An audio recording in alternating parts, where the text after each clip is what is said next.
네, 산소통 오늘 2부 시작해 보겠습니다. 앞에서 신기술에 잠깐 얘기를 들었는데도 너무 재밌었는데 그 오늘 나오신 분 중에서 강 박사님, 강상무님은 지금 또 현직으로는 연구원에 계시다고 들었어요. 예. 광주과학기술원? 네.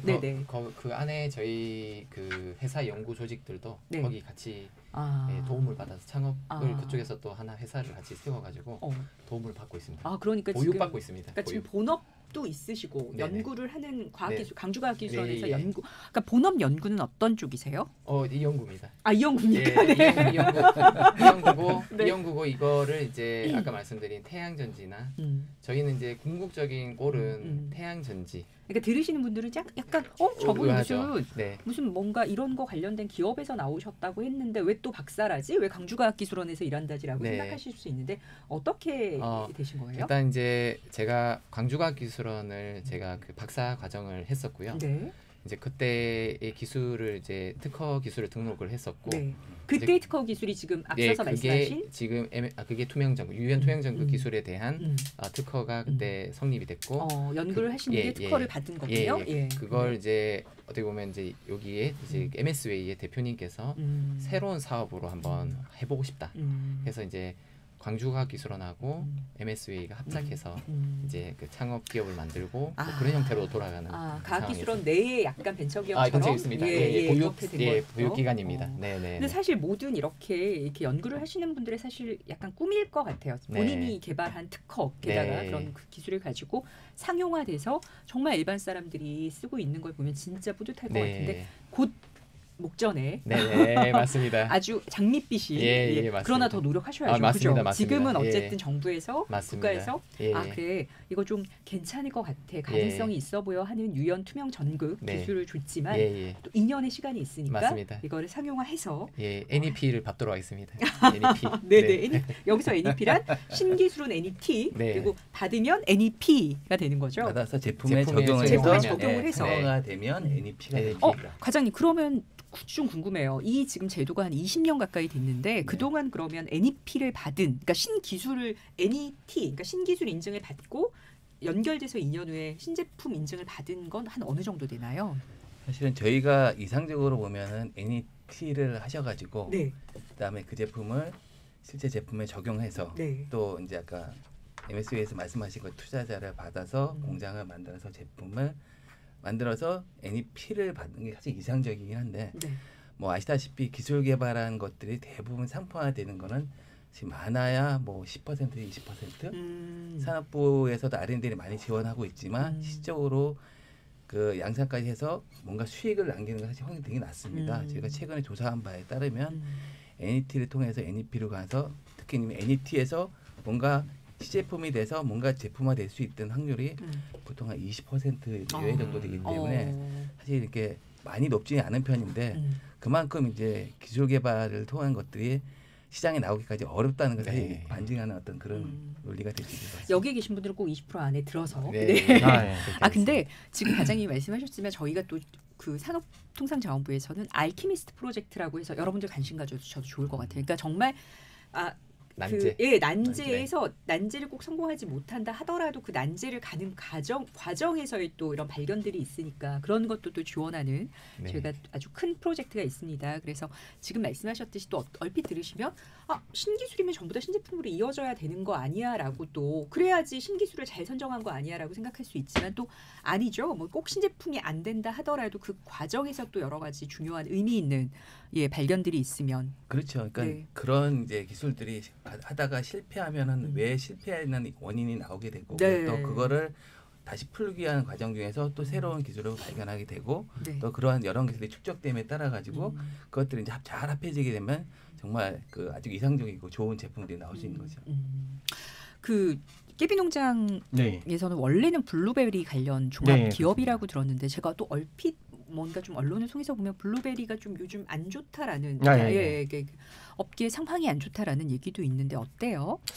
그 블루베리가 사실 뭐 몇 년 전에 상당히 유행을 했고 그 다음에 한참을 올라가다가 주가가 올라가다가 급격하게 또 좀 떨어진 부분이 있는데 그런 부분들이 실제 블루베리에 대한 어떤 열매에 대한 그 소비자의 반응이 뭐 좋지 않아서가 아니라 소비자라든지 시장은 엄청나게 커지고 있고 또 커졌는데 실제 재배 어려움 때문에 그렇습니다. 그래서 뭐 보통 블루베리가 한 300가지 품종, 보통 뭐 드실 때는 다 똑같은 블루베리 생각하지만 크고 작고 뭐 또는 뭐 달고 뭐 쉬고 뭐 이런 것처럼 그 품종이 어마어마하게 많거든요. 또 농가 입장에서는 생산이 잘 되는 것, 뭐 유통이 좋은 것, 뭐 단단한 것, 색깔이 잘 드는 것, 뭐 수확성이 좋은 것, 다양한 부분들이 있는데 이런 부분들이 이제 소비자의 매칭이 안 된 거죠. 그래서 뭐 충분히 유통성이 좋은 것들을 많이 생산해서 뭐 유통을 한다면 수익이 될 텐데 재배 단계에서부터 품종 선택이 잘못되고 재배 방법이 잘못되고 또 재배 자재를 또 잘못 쓰고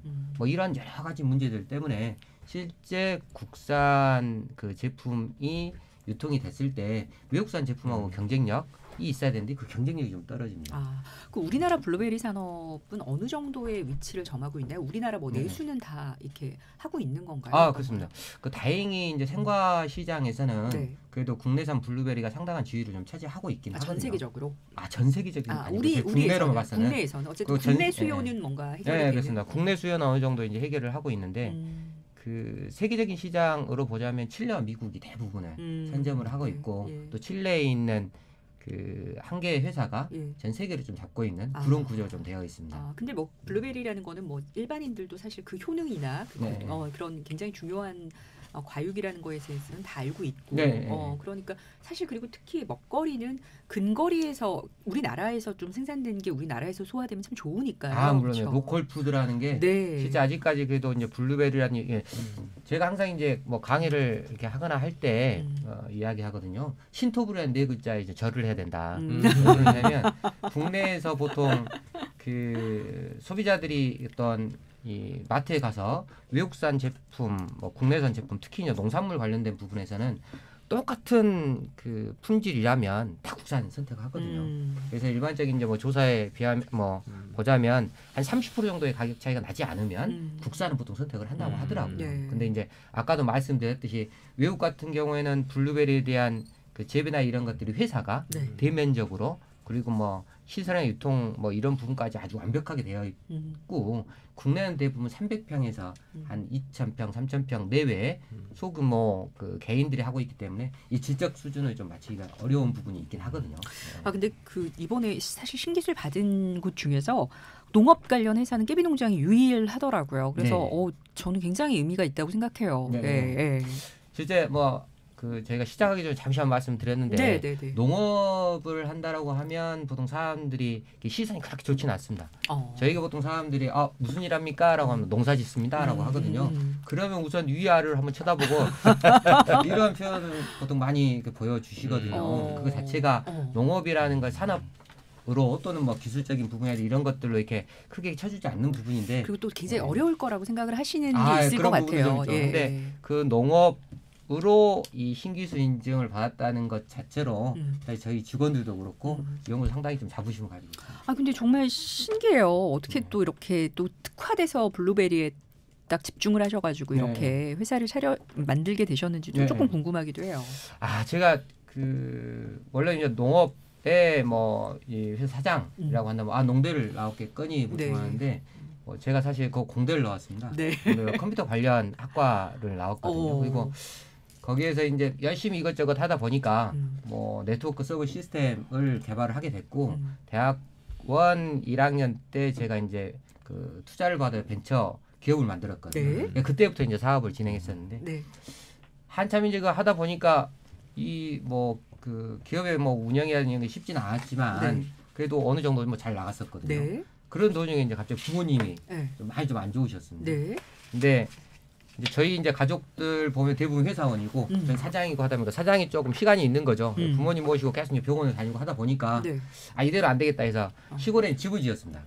집을 짓고 들어갔는데 들어가서 보니까 당시 이제 IT 산업 그 구조 자체가 성공한 사람보다 망한 사람이 훨씬 많았거든요. 맞죠. 근데 네. 시골로 딱 가니까 30%는 성공하더라고요. 오야 이게 레드오션이 아니라 블루오션이다. 라는 생각을 하고 이제 여러 가지 보다 보니까 뭐 어떤 걸 한번 처음 시작해 볼까. 그러니까 네. 뭔가 농촌에서 할 수 있는 IT를 접목을 해보자라는 생각을 하셨. 근데 그 시작은 또 효도네요. 예, 부모님은 잘 모르시고.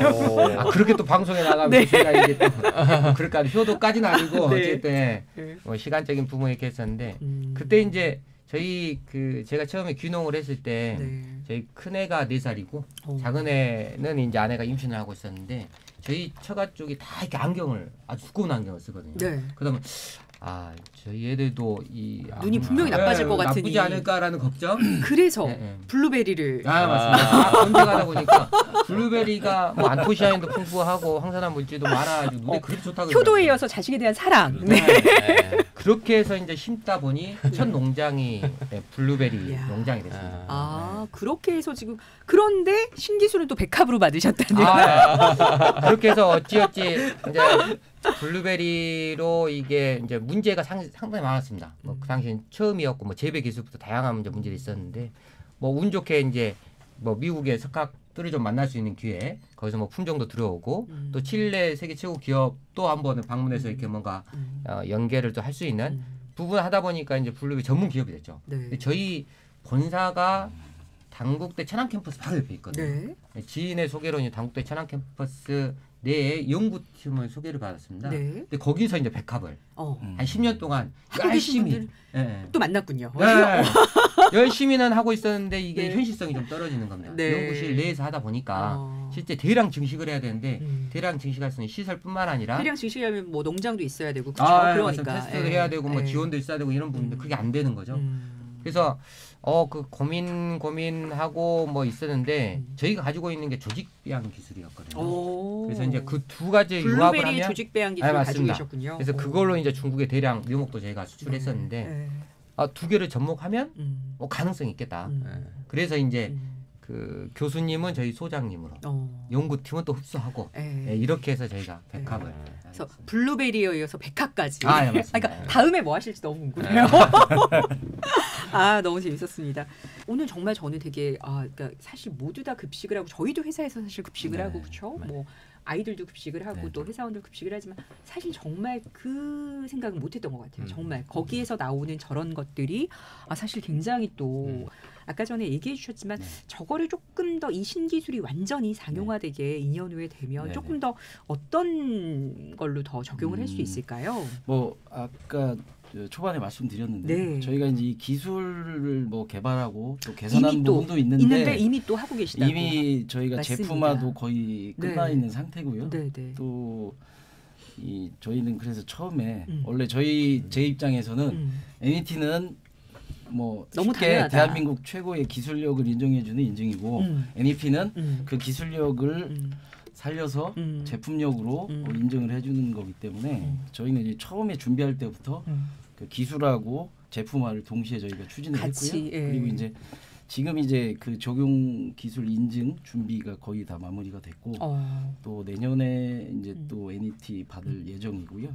또 저희가 이제 이 타겟이 뭐 현재 이제 민간 시장은 사실은 아직은 이제 진입하기가 사실은 아직까지는 힘든 상황이고요. 주 타겟은 어떻게 생각하세요? 저희가 주 타겟은 그래서 저희가 모든 테스트를 거의 학교 급식실에서 했기 때문에 그래서 저희가 지금 이제 조달 시장 그다음에 관공서 학교 조달 시장 그리고 국방부 뭐 이쪽 준비하고 있고요.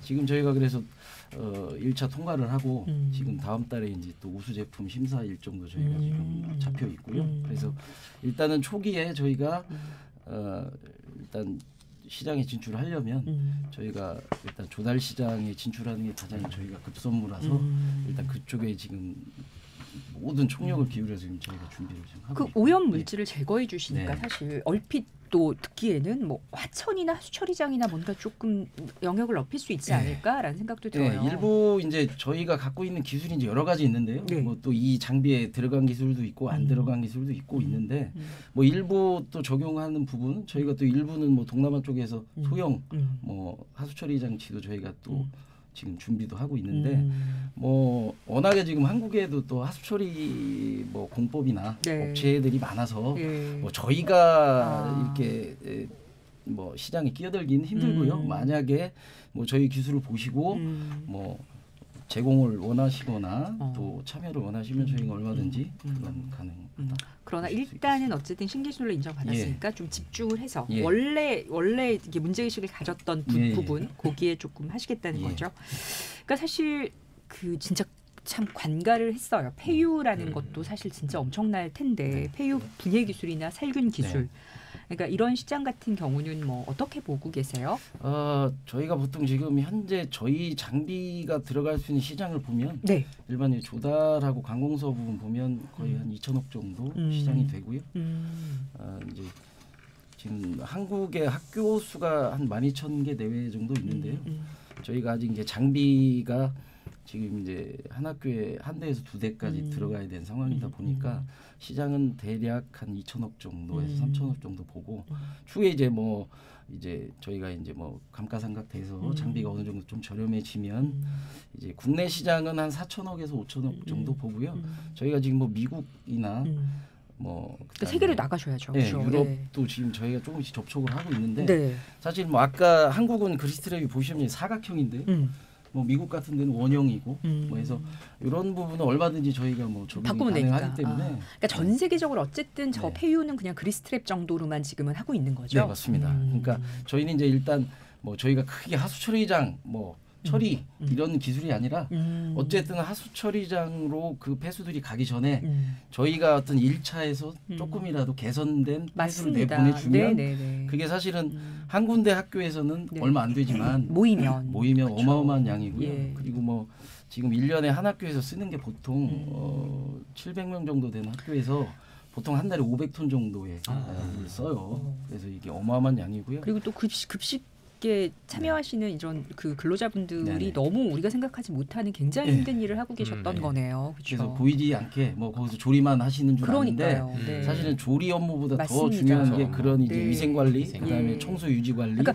다들 댁에서 사실 음식물 쓰레기 버리는 것도 사실 싫으시잖아요. 그렇죠? 그게 얼마나 그래서 이제 뭐 지금 보시기에도 저희가 보통 집에서 우리 뭐 카놀라유나 이런 계란 먹을 때 쓰시는 거 있죠. 그 0.5리터, 500ml 이 정도 되는데 그거를 보통 물고기가 살 수 있는 양으로 물을 희석시키려면 대략 몇 톤 정도 필요하시다. 엄청날 것 같아요. 한 1톤? 1톤이요? 네,는 아닐까요? 100톤 정도가 있어야 100톤. 그래야 물고기가 살 수 있는 물이 되고요. 그 100톤이 어느 정도 양이냐면 보통 내 식구가 1년 동안 집에서 쓰는 물량. 그래서 저희도 처음에 이 업계에 들어가기 전에 잘 몰랐는데 정말 물이 소중하고 그래서 우리가 그럼 본부장님 저희가 그냥 아무 생각 없이 왜 그런 분들도 계시잖아요. 사실 폐유를 따로 안 모아서 버리는 분도 사실 있거든요. 집에서. 그렇게 해서 하면 진짜 저희가 몰라서 그렇지 그 하수관은 엉망이 돼 있을 수 있겠네요. 그리고 이제 어떻게 보면 이제 피해를 보는 게 선의의 피해를 보는 게 가깝게는 내가 15층 사는데 물은 1층에서 넘쳐요. 근데 이제 본인들은 모르죠. 1층만 넘치니까. 근데 그런 것들이 쌓이다 보면 뭐 실질적으로 뭐 도로 전체를 다 뜯어내고 관로를 다 바꿔야 되고. 그러니까 우리 모두가 사실 다 피해를 볼 수도 있는 거예요, 그렇죠? 그래서 저희가 이 업계 그리고 이 기술을 만든 것도 사실은 이제 이쪽 분야가 사실 업체가 거의 없고요. 왜 없는 거죠? 이걸 왜 안 들여다봤을까요? 그 전에 이제 몇몇 업체가 있긴 했는데 아까 말씀드렸다시피 이제 뭐 흡착포나 흡착제 이런 것들을 많이 썼는데. 그것들이 이제 지금 굉장히 제한적일 것 같아요. 이렇게 보시면 이런 것들이 장치가 들어가야 되다 보니까 청소를 못하는 거죠. 그러니까 이제 거의 뭐 폐기가 많이 되고 유지 관리비가 많이 나오고 이제 저희 장비 같은 경우는 이미 이제 내부에 다 그런 장치들이 들어가 있기 때문에 전기세 정도 한 달에 한 2만 원 내외 전기세 정도만 있으면 큰 문제 없이 효과를 보실 수 있고요. 그러니까 사실 저게 참 중요한데 하시는 분들의 이렇게 뭔가 맡길 수는 없는 거잖아요. 그건 너무 힘든 거고, 그렇죠. 저희도 사실 집안에서 이렇게 사실 아무 생각 없이 이렇게 버릴 때가 있으니까, 그렇죠. 또 따로 폐유를 안 모아서 버릴 수도 있으니까.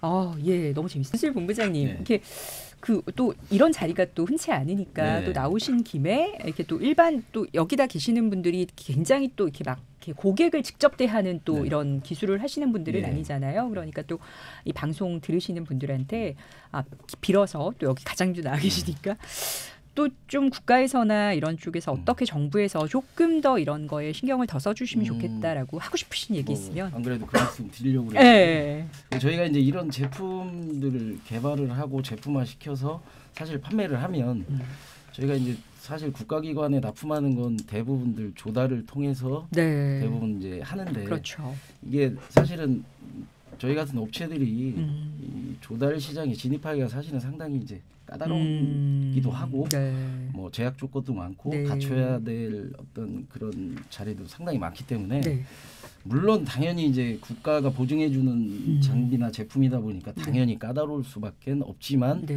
그래도 어떤 그런 진입하기 위한 어떤 업체 쪽에서 최소한의 어떤 비전이나 이런 걸 제시해주고 정확한 뭔가 사업 아이템을 주면 뭐 산자부를 떠나서 어떤 국가기관에서 그런 부분들을 너네가 이 정도 했으니까 국가기관에서 이만큼 도와줄 테니까 판매되고 잘 될 때까지 국가기관에서 뭔가 좀 같이 동반자처럼 같이 가주는 그런 지원 정책 물론 지금도 많은데요.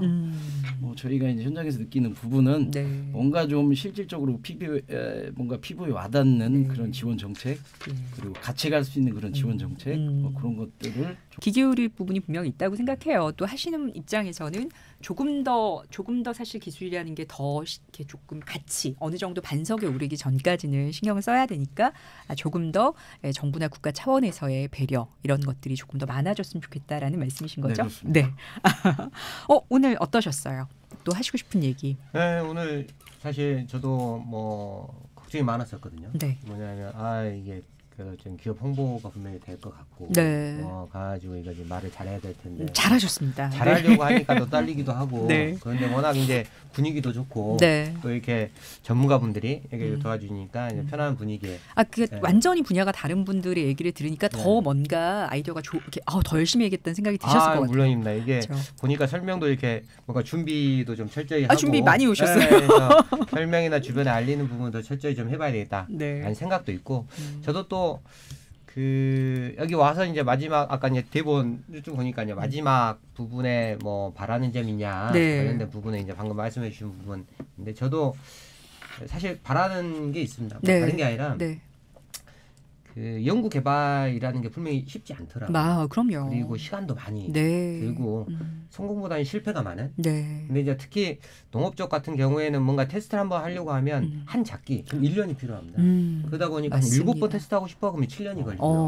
뭐 이런 부분이 있는데 저희가 지금 하고 있는 부분은 품종 개발한 것들을 좀 더 빠르게 이렇게 시장에 유통하려고 해도 뭐 4년 내지 뭐 6년, 7년, 10년 이상이 걸리는데 그러다 보니까 보통 지원 사업이 뭐 3년 단위, 5년 단위 끊어지는 부분들 이런 부분이 있어서 저희가 백합은 그냥 큰 시장은 아니거든요. 그러다 보니까 기술원부터 시작해서 농가까지 원팀입니다.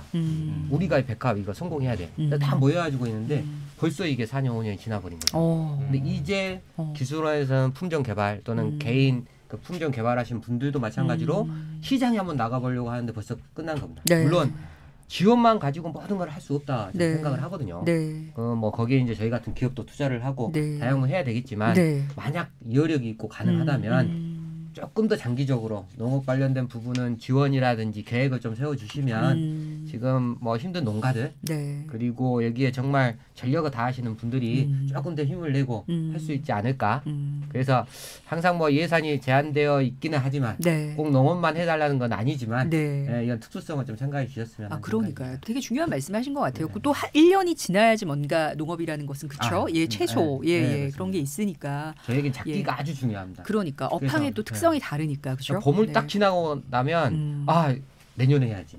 이런 이야기를 할 정도로 파종 시기를 끝났으니까. 그래서 여름에 파종할 수는 없으니까요. 어떠셨어요? 아까 저희 칭찬을 해주셨고 바라시는 거. 저희 회사는 사실 이제 그 NET를 받고 이제 NEP를 가는 걸 아주 열심히 지금 추진을 이미 하고 있습니다. 이미 하고 있고 그래서 이제 매출이 일어나게 하는 이제 그 일에 집중을 하고 있는데요. 근데 이제 한편으로 조금 더 우리 산자부 쪽에서 만약에 신경을 좀 더 써주신다면 저희 부의 공식 명칭이 산업부로 바뀌었습니다. 산업부, 산업부, 산업부에서 이제 좀 더 도움을 주실 수 있는 부분이 있다면 어쨌든 지금 뭐 코로나 때문도 그렇고 네.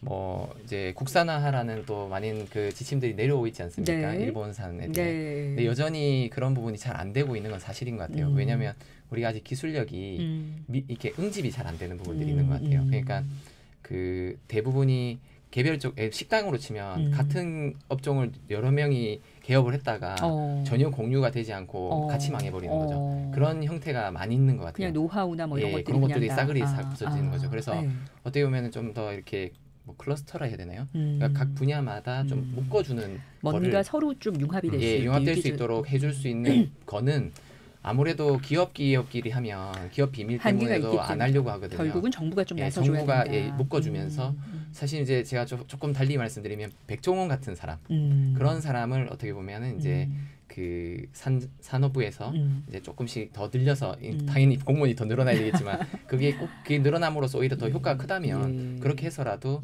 이렇게 좀 솔루션들을 제공해주고 묶어줄 수 있는 그런 어떤 역할을 해주시면은 좀 더 빠르게 가고 국산화가 빨라지고 우리가 다른 나라에서 뒤지지 않는 왜냐하면 정말 열심히 연구개발하는 것 같아요. 우리나라 각이 어떻게 보면 땅덩이는 작지만 연구 투자비가 엄청나지 않습니까? 그러니까 그것들이 근데 이제 좀 사장되는 경우가 좀 많은 것 같아서 그걸로 좀 더 응집시킬 수 있는 역할은 제가 봤을 때 산업부만 할 수 있다.